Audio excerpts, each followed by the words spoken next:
All right, how's everyone doing today? So today's topic is a rebuttal to Austin Peterson's article, which I don't know if you've read. It's an Anarchist saying, are typically the 5 most common objections to anarchy, which I'll rebut. Before I do that, and I'll pretty much read his article and then criticize it as I read it, there seems to be this phony or pseudo debate, people wax philosophic all day, and that is, what should the government do? And they pretty much limit the argument of what they want the government to do. There are billions of people in the world, each with their own idea of the way government should act, and they seem to never ask themselves the question which is, are these the incentives for those who have political power to act? It's pretty much, I want government to act this way, so should it? Not, is it realistic? And I think it's important to be realistic instead of saying this is what I want the government to do. I might want to date beautiful, attractive women, but is such a desire realistic? Well, if history is our guide, the answer is no. And so I think we have to be realistic in what we ask. I think if you, the only real debate is between government, warts and all, and anarchy, warts and all, and what do you support? Do you support government that are willing to take, the death and carnage and destruction as a necessary step in order to have it as worth it because you're afraid of what will come under anarchy? Or is anarchy justified, warts and all? If someone says, I think cocaine should be illegal, they're saying, I think it's okay for police to come into someone's home unannounced and shoot up someone's child in their bed while they're sleeping. That's what they're saying, because that's how the drug law is enforced. And once you know how it's enforced, you could say, if this is the way it's going to be enforced, I can no longer in good conscience support the war on drugs. Or you're going to say, I have an irrational fear of cocaine. If 7-year-olds have to be killed in their sleep to get it off the street, it's worth it. It's worth them to die. So that is really the only honest debate. Leo Tolstoy, I agree with him. He said, even if anarchy meant chaos and disorder in the negative sense, it would still be better than what the government has foisted upon the rest of humanity. So I think the only real conversation is not this unrealistic, limited government state which has no incentive to exist and completely ignores the public choice literature, and between anarchy. With that said, let me read his article and criticize. So first thing he says, rights are guarantees. 3 words, he's wrong already. A right is not a guarantee. A right is what are the obligations you owe to your fellow man, and if these are violated, what are the reparations you owe, and he can use physical force if you both violate what you owe him and do not get his reparation, and do not pay reparations, and all you owe to your fellow man is to not violate his person and property. The term negative rights and positive rights, or as I prefer to call them, active rights and passive rights. You don't owe anyone anything beyond simply leaving them alone. I think it was either in The Ethics of Liberty or For New Liberty. Murray Rothbard gave an example of a man alone on a deserted island who is completely free because there's no one there besides him, so there's no one there to kill, to rape him, to steal from him. Now, he may die of starvation if he doesn't know how to hunt fish, and he might die of cold if he doesn't know how to build a hut. But that's nature, and that's his own incompetence. Why should other people be punished because of what nature does to him, and not usually be punished for what you do? So the only rights you have are your own person, to your own person and property, and not a right to a health care or anything else like that. A right to life does not mean a moral obligation of someone to birth you. It means that a right to life means that someone does not have a right to violate and destroy your currently existing right, not to give you one. A right is something that must be provided. I already said why that's wrong. Any society aimed at protecting natural rights must use some type of force to guarantee those rights. I agree. Any mechanism of force used to guarantee those rights have the same effect as government, no matter what that form may take. Well, I think the form it may take is very important. If it respects freedom of association, it's not a government. A government is not a service. A government is not police, it's not military, it's not courts. government is, you must be part of our venture, either through funding it, in the case of taxation, or in fighting off in battle, in the case of military conscription, or being on a jury. So it's not simply a service. I mean, is Austin Peter going to say, there's no difference between public and private schools. The term public schools is redundant, and the term private schools is an oxymoron. If it's a school, it's a state, and there's no difference. What's the difference why we have public schools or private schools? It doesn't matter the form they take, but it does. A private school, though it still sucks ass, is subject to competition, to profit and loss, and there's no guaranteed income. If I have a guaranteed income, I'm not going to do a good job than if I actually persuade people to give me my money. Let me see. If there's a natural right to a lawyer if you're accused of a crime, well, there is no such thing as a natural right to a lawyer if you're accused of a crime. First of all, you have no rights under a state. You only have whatever the state grants you to have, and they can violate it at will. And even the government themselves admits that you don't have a right to a lawyer. In fact, there was a case where a woman was, I think she was going to be raped or something, and she called the police, help, I'm being raped, and the police didn't show up. So she sued, saying, the police did not do their job. Their job is to protect me, and they didn't do it. And this went up to the 7th Circuit District Court in a case versus Bowers and DeVito, and this is what the court said. There is no constitutional right to be protected by the state against being murdered by criminals or madmen. It is monstrous if the state fails to protect its residents against such predators, but it does not violate the due process clause of the 14th Amendment, or we suppose any other provision of the Constitution. The Constitution is a charter of negative liberties. It tells the state to let people alone. It does not require the federal government or the state to provide services, even so elementary a service as maintaining law and order. So you don't have a right to a lawyer. And how about the guy recently by the name of Caliph Crowder? Ever heard of him? He committed suicide. In 3 years, he was held without a trial on Rikers Island. Where is his right to a lawyer? Okay? You know what the only right you have under a state? That.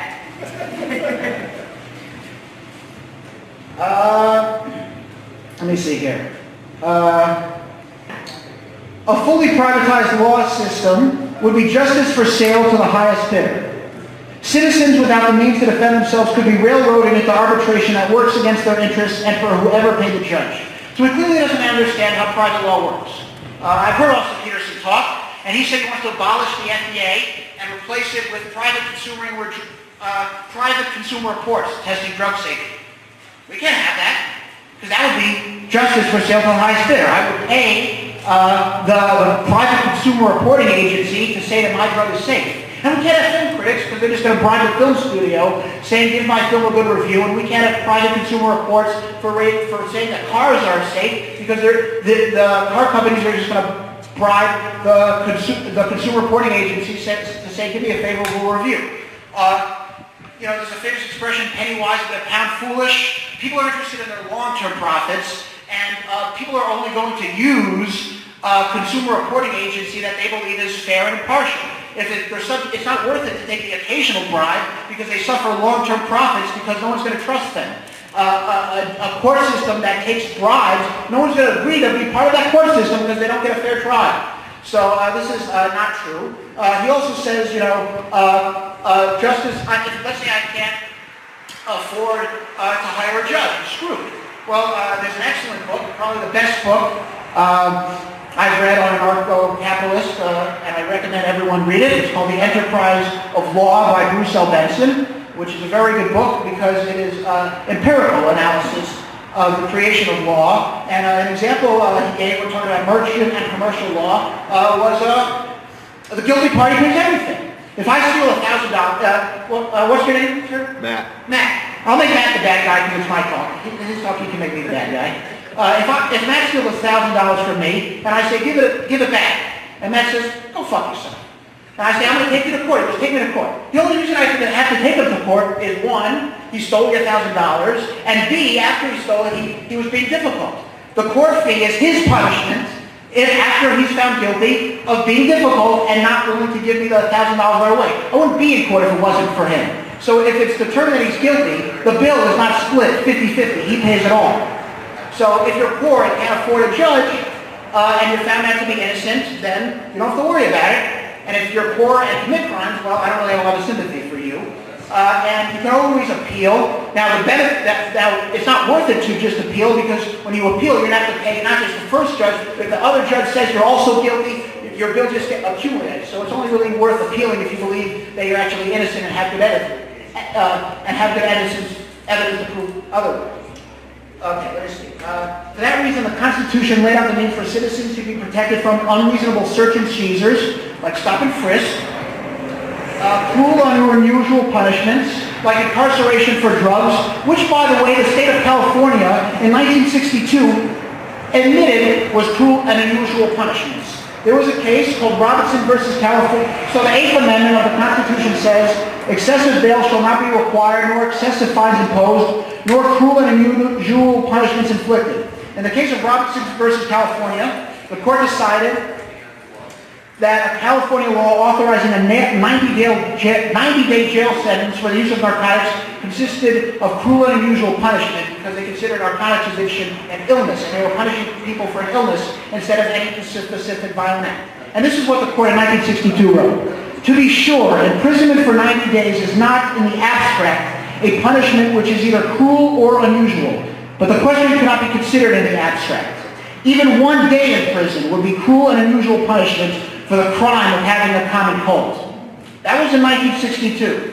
Currently in California, it is illegal to possess narcotics. Cocaine, crack cocaine, coca leaves, and all other forms of cocaine are Schedule 2 on the California Uniform Controlled Substance Act. Cocaine is illegal to possess under California Health and Safety Code 11350. Possession under HS 11350 can be prosecuted as a misdemeanor or a felony with up to 3 years in prison. So, in 1962, 1 day in prison was cruel and unusual punishment, but 40 years later, up to 3 years magically is not. Or from things like double jeopardy. Well, double jeopardy does not apply in the case of civil asset forfeiture because the object is guilty and objects do not have rights. So that's the first one. Number 2, an anarchist society is unable to protect its citizens from foreign invasion. This is not unique to anarchy. There are governments, if you Wikipedia, states without a military, for instance, Monaco has no military, they're not attacked. As long as another state has a smaller or less effective military, they're able to be attacked. If the United States decided to attack Canada, the very fact that they had a military does not mean that they're protected from foreign invasion. And the question is, who is going to invade them? If it's going to be the sporadic, occasional bandit, private police is more than efficient to do that. Most crime occurs domestically. More people are killed by people who live near them than foreigners. Most people are raped by someone they know, so be careful.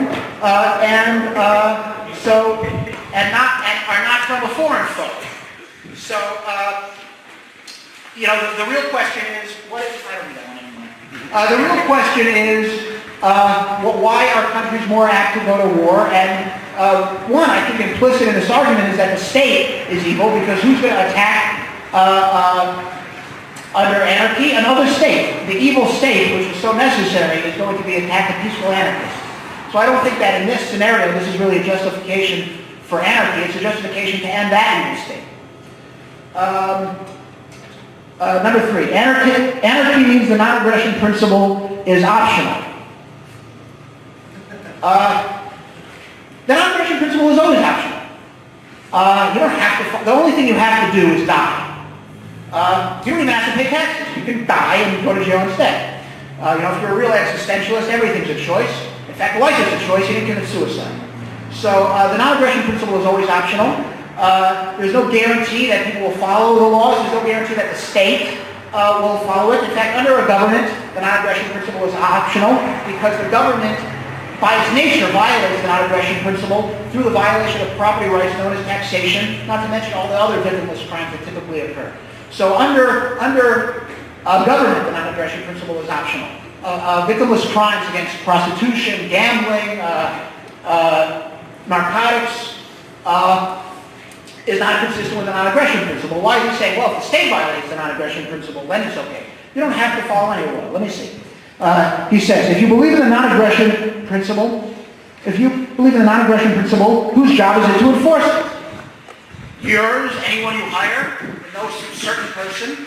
If someone breaks into your home and you are able to defend yourself or private security, who do you call? Ghostbusters.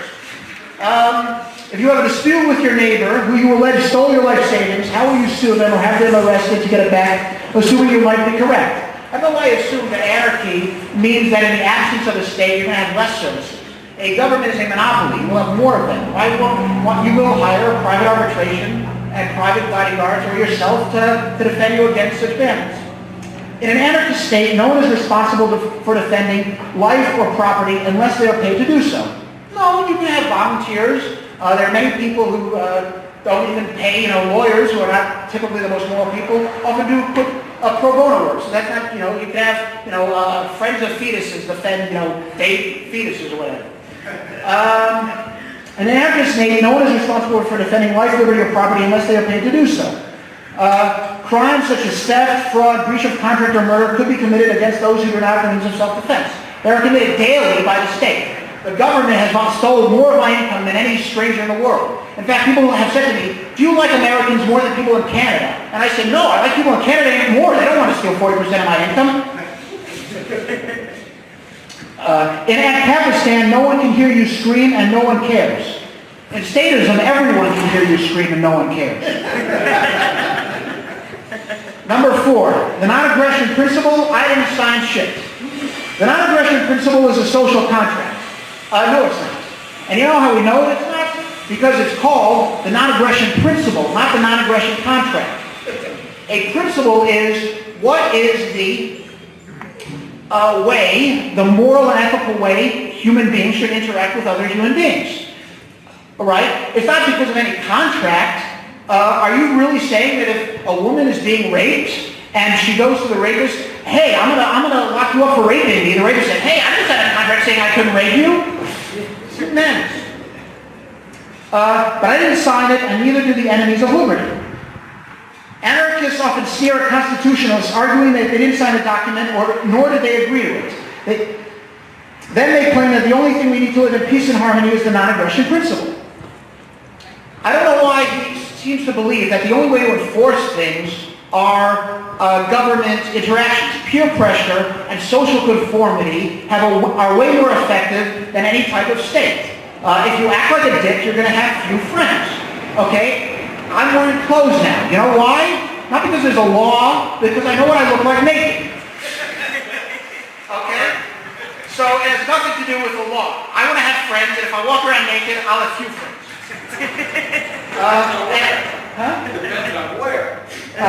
For me, it's everywhere. Okay. The only problem, and I didn't sign shit. And neither did Kim Jong-un. Dead. Stalin. Dead. Hitler. Dead. Mao. Dead. Or any other statist dictator on the planet. You're right. None of them abided by the non-aggression principle, and they all got killed at a young age. Didn't seem like it was in their rational self-interest not to abide by it. The non-aggression principle is a social contract, wrong, but there is zero obligation to live by it. No. The obligation is if you want to respect other people's rights, then you must respect theirs, right? As Yogi Berra said, why should you go to someone's funeral? So they attend yours. If you want people to respect your rights, you have no claim, right? A murderer is not saying it's okay to murder. A murderer is saying it's okay for me to murder, but not you. Or it's okay for you to murder as long as the person you murder is not yourself. Someone has said to me, people have said, well, how do you respond to someone who says the non-aggression principle is bullshit? Easy. Call their bluff. The non-aggression principle is bullshit. Yeah? Do you still think the non-aggression principle is bullshit? Call their bluff. I was doing a show with someone and we were criticizing, ANCOMs and communists who said, property rights is theft. And someone responded, well, what do you say to someone who says you can't own the means of production? I said, have sex with his wife. Call his bluff. Anyone who says the non-aggression principle is bullshit is saying it's okay for you to steal from them and violate their rights. They have no right to complain. Otherwise, they're saying it's okay for me to not live by the non-aggression principle, but not you. That's not universal rights. Let me see. Indeed, it would be dangerously naive to submit to any form of non-aggression principle, for as soon as one party signs, those who have not could feel free to decline, and everyone who chooses to live life in a pacific state. See, he equates anarchy with pacifism. Anarchy is not pacifism. Pacifism, in my personal view, is evil. It encourages violence. I agree very much with Ayn Rand, who said everything that makes the initiation of the use of force is a moral evil, makes the retaliation against the use of force a moral imperative. Defense is justifiable under anarchy. Also, in many cases, the non-aggression principle forbids the basic principle of a preemptive attack for the purpose of self-defense. Anarchists argue that there is no harm, no crime. However, if that is the case, then somebody pointing a gun at you is not a crime. What, are you retarded? Someone pointing a gun at you is a crime. If I go to a bank with, making a hand like this, and it's really just a comb, I've committed an aggressive act, even though a comb can't hurt you. Okay? If you're bald, it might remind you of the past and hurt your feelings, but a comb is not sufficient harm, but a threat will do. You don't actually have to burn down someone's house. If you threaten to shoot them, you can defend yourself. You know, they shouldn't be pointing a gun in your face. Let me see. But if they do not shoot, there is no harm. Yes, there is. You're threatened by pointing a gun in your face, and that changes and alters your behavior. If someone says, give me your money, or I'll shoot you, you don't have to wait until they pull the trigger. In a minarchist society punishes threats unless committed by the state, and rightly labels such acts as aggression, unless committed by the state. Now, what if Kim Jong-un placed a nuclear weapon on the launch pad aimed at Los Angeles, the equivalent of pointing a gun? You know, it's interesting. Austin Peterson said the reason he became, he said he was an anarchist, and then he wasn't anymore because he read this article by Rothschild saying that parents have no obligation to feed their children, and he thought that was horrible and wrong, and so he became an anarchist. But apparently he didn't read an excellent article by Rothschild called War, Peace, and the State, where Rothschild quite correctly says that the very ownership of nuclear weapons is aggression, because a gun is an individualist weapon. It can pinpoint its target to precision and can be used to kill innocent people, can also be used to kill violent people. A gun can understand a difference between the innocent and guilty, where a nuclear bomb is just indiscriminate mass killing. It just kills anyone within its path. It's a collectivistic weapon, which is why the state created it. Number 5, private property. Who defines private property? In an anarchist society, there is no commonly accepted definition. First of all, I think it's funny that he claims he's a federalist and he believes in the 10th Amendment. And the reason he says that he believes in the 10th Amendment is because, not because the state's government are more apt to respect your rights than the central government, but because you have more options. You know, if a bad law is passed, better to have 50 people decide on the laws, and so it's not universalized that a bad law isn't passed everywhere, right? One of the arguments against a one-world state is if they outlaw this and it's a one-world government, you're screwed, it's outlawed everywhere. So, if you're going to have bad laws, better it be decentralized. We agree. So if the government has a bad definition of property rights, why do you want it universalized? Also, there seems to be the idea that without the government, there would be no property rights. And I wonder if he's sort of a Keynesian because he's putting the cart before the horse. How do you know government protects property without a theory of property rights first? You have to know what a protection of something is before you know if someone protects it. Okay? If someone's going to say, government's job is to institute justice. Well, what is justice? I don't know. But how do you know government's instituting justice and not injustice? We need a theory of justice first. And this is true for everything. If I want to buy a car, I have to know what a car is first to make sure I don't get pizza. So if without the theory, there's no way to know. So to say, well, without government, how do you know it's property? So it's just arbitrary, whatever government says is property becomes property? Some may choose to argue that intellectual property is private. I'm not one of those people. Some may decide otherwise and begin acquiring that property for their own benefit. Some may argue that they have a right to food, and thus their neighbor's surplus should be rightly theirs, seeing as how the creek from their property fed the crops next door. The farmers next door might argue that the creek actually belongs to him, since it flows across his field. Okay, so he's basically giving all these scenarios where people dispute on what's property rights. I say intellectual property is property, some people say it's not, whatever. I believe in communal property, others believe in private property. Well, so what's the argument? Just let the government decide, and the government's going to decide against it? The best way to figure out is by thinking and having a good argument and coming together to try to figure out an arrangement that makes, both parties happily and is consistent with justice. Not to say, there's all these disputes, so let's have the government just say what the right answer should be. An anarchist society can attempt to define what is truly property, but they cannot enforce it even if they all agree. Yes, they can, because anarchy is not passive. I guess with that, I have Q&A. Not all at once.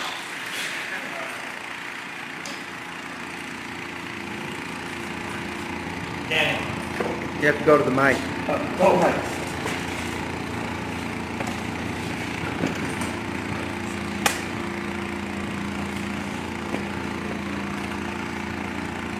And in Pakistan, no one can hear you talk. Yes. You made a comment about the right to a lawyer. Yes. You never mentioned right to protection from government, and you read the article that you, or the piece that you read. That's what it was. It was, we do not have any guarantee of protection. Government doesn't have to provide us protection. They've said that since the 1800s. The only people that government has to provide protection to are those people that it incarcerates in jail.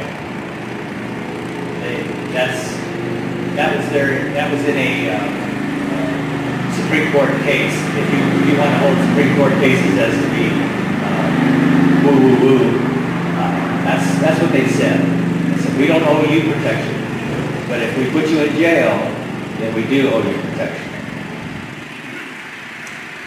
So what's your question? Sorry. You were mentioning a right to a lawyer. But that's what he said. I would say, somebody had it. Okay. Yes. Yes. You don't have a right to a lawyer. Would you give me the author of Enterprise of Law? It was Bruce somebody. Bruce L. Benson. L. Benson. Yes. You cleaned it up in the end, and I agree for the most part, but in the beginning you did say that you're comparing anarchism, warts and all, to the state, warts and all. So you're implying that someone, let's say Austin Peterson, who's not necessarily defending the United States state, he's defending the concept of a state. He's defending minarchism as a concept. Could always argue that what we have in America is not actually minarchism. It's some other, foreign form of government. That this concept of minarchism has never been tried, like true minarchism. In the same way, I would imagine you would say anarchism has never actually been implemented, right? Friedman talks about Iceland, who cares about Iceland or whatever, some ancient island or something. But it's almost, I almost think you're straw manning minarchist position by saying, minarchist, I'm going to attack minarchism by pointing out everything the United States does wrong. Austin Peterson, I think, could still say, yes, I agree that minarchism is very difficult to implement, it hasn't been implemented thus far, but that doesn't preclude minarchism conceptually from being a correct thing.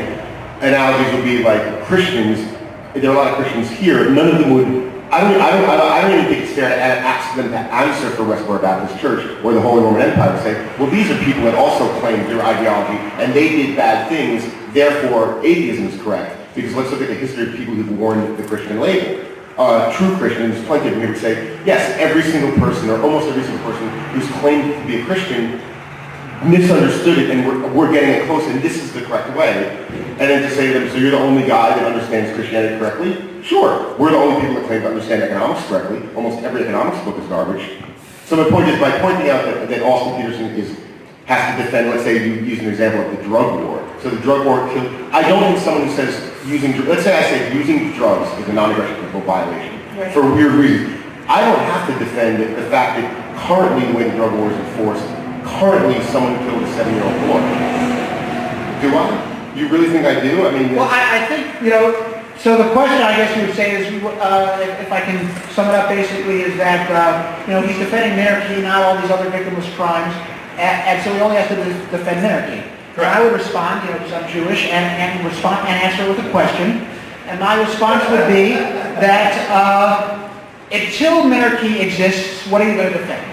Are you going to defend the state and its current implementation and view it as a protector like the deluded masses do? Or are you going to say anarchy is preferable to this, and until we have minarchy, I'm defending anarchy? But the minarchists can say the same thing. They can say, yeah, we both agree the state sucks, and the bow of the ship should be pointed that way towards minarchy, not slightly that way towards anarchy. So we could both, let's say a minarchist, we could both agree the current state of things sucks. It's neither anarchy nor minarchy. It's just some crazy mishmash. But we're talking about where we should point the bow of the ship in the future, where we should try to get society. And the fact that I'm saying we should try to get society there, like 5 degrees to the right, you're saying 5 degrees to the left. Pointing out that where we are now is a hurricane. Yeah, no shit. That's why we're trying to go that way. Okay. No, that's why we're going that way. Minarchy is the idea that under certain situations, the non-aggression principle can be justified. So once you start breaking principles, you break them more, and you break them more, and you break them more, until you don't have any principles left. And so that's how you get to where you are, right? Compromise leaves both sides miserable. That's what the second half of the speech did clear up and alluded to that. But in the beginning, I vehemently disagree with what you were saying, that being in favor of the drug war, the bodies of people who were falsely killed, who were killed by cops for some no-knock, they're not on everyone who... That's like saying, if I believe, if you're pro-life, are you responsible for like back alley abortion? No, you're not. You're just saying conceptually this is how it should be or not. A law is very different than arguing for morality. If you were to simply say, I think drugs are a moral evil, that's different than saying there should be a law, which is an active thing. And when you advocate a law, you are advocating that certain people should use force to combat it, and the people who combat it are not you. So once you understand that they're going to combat it, and once you see how they combat it, you have two choices, and that is, you can still say drugs are evil, but if you're going to say, if this is how they combat it, are you going to still support the fact that it should be a crime knowing that this is what it's going to lead to? You're conflating someone saying there should be a law against drugs with someone saying there should be this law against drugs. I can admit that let's say there should be a law against spitting in people's faces. So then you say, okay, if you spit in someone's face, you get flayed alive, which is a very terrible way to die. We all know from Game of Thrones. Just because I believe there should be a law against, doesn't mean, no, I'd rather have there be no law than this horrible torturing, right? I don't have to defend that. Just because I say in general there should be a law against spitting in people's faces doesn't mean that's actually, I can say yes, the current law is actually better than no law, but the correct law would actually be better than that. I think when someone says there ought to be a law, they have a moral responsibility to see how that law is carried out. Right, and you could always say it's not carried out correctly now, there should still be a different law. Yeah. Whatever, get off the list. How do you define threats of violence? I define threats of violence. I mean, obviously context matters. People often can jokingly say, "I'm going to kill you," and we're just friends, and it's clearly not real. But I would define a threat of violence as threatening to harm someone else or their property. And I think the onus is on the person making the threat. So if he's saying, "I'm kidding," you have to make that clear. It's not on me, wondering, should I really assume he's kidding?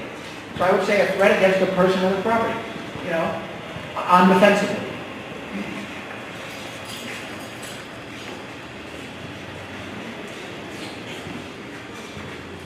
What else, no? Yeah, okay.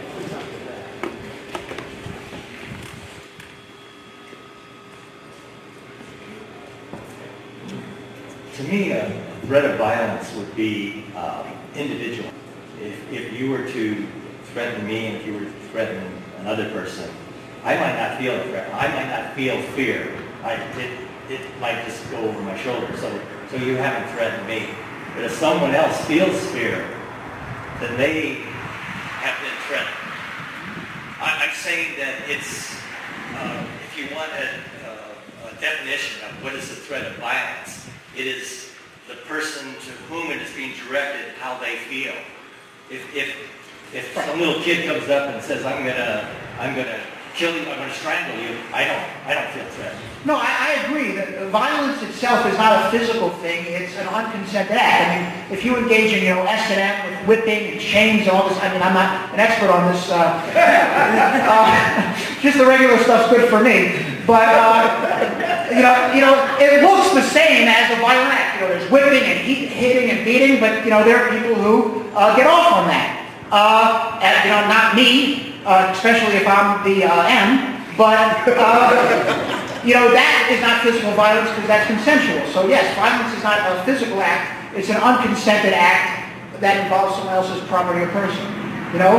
Physically, is there a difference between rape and lovemaking? Probably not. The real difference is that one is consensual and one ain't.